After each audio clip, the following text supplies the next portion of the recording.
வணக்கம். இன்றைக்கி நம்ம மசாலா சென்னை லைஃப் ஸ்டைலில் நிறைய பேருக்கு ஃபேவரட்டான மார்னிங் பிரேக்ஃபாஸ்ட் புட்டு பயிறு பப்படம் எப்படி பண்ணுறதுன்னு பார்ப்போம். அதுக்கு ஃபஸ்ட்டு நம்ம பயிரை வேக வச்சிடலாம். நான் அரை கப் பயிர் எடுத்திருக்கேன். இதை நான் தண்ணியில் உப்பு போட்டு வேக வச்சிடுறேன். அது வேகிற நேரத்தில் நம்ம புட்டுக்கு மாவு ரெடி பண்ணிடலாம். நான் ஒரு கப் புட்டு மாவு எடுத்திருக்கேன். நீங்கள் புட்டு மாவு கடையிலையும் வாங்கலாம், அந்த வீட்லேயும் ரெடி பண்ணலாம். இப்போ நீங்கள் வீட்டிலே ரெடி பண்ணுறீங்கன்னா பச்சரிசியை வாங்கி ஊற வச்சு அரைச்சி அதுக்கப்புறம் அந்த ஜலிச்சு இந்த மாதிரி நீங்கள் மாவு பண்ணி வச்சுக்கலாம். ஸோ மாவு அரைக்கும் போது ரொம்ப நைஸாக இல்லாமல் இன்னும் கொஞ்சம் திரியாக இருக்கணும். இப்போ இதில் தேவையான அளவு உப்பு சேர்த்துறேன்.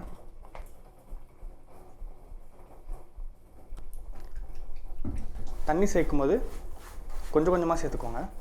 எந்த கட்டியும் இல்லாமல் கை வச்சு நல்லா கிளறி விட்டுருங்க. தண்ணி தெளித்து தான் மாவு பிசையணும். புட்டுக்கு மாவு ரெடி. நம்ம இதை குழலில் வச்சு அவிச்சிடலாம். சொம்பில் பாதி அளவு தண்ணி ஊற்றிக்கோங்க. தண்ணி சூடாகிற நேரத்தில் நம்ம புட்டை குழலில் போட்டுடலாம். குழலில் சில்லு போட்டுட்டு அடியில் கொஞ்சம் தேங்காவை போட்டுட்டு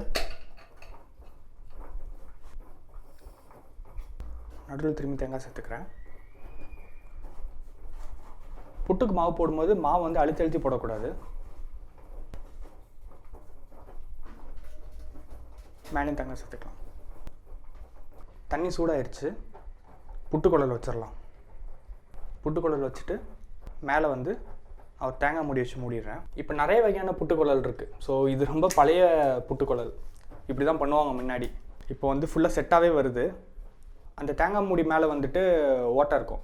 ஸோ நமக்கு எப்படி வெந்துருச்சுன்னு தெரியும்னா மேலேருந்து ஆவி வரும். ஸோ அது மூலிமா நம்ம வெந்துருச்சுன்னு தெரிஞ்சு எடுத்துடலாம் புட்டை.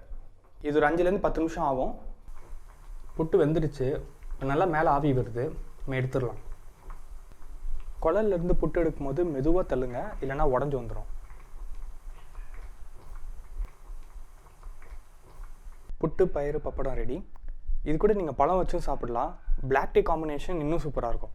வீட்டில் ட்ரை பண்ணி பாருங்கள். ட்ரை பண்ணி பார்த்துட்டு எப்படி வந்துச்சுன்னு கமெண்ட்ஸில் சொல்லுங்கள். தேங்க்யூ.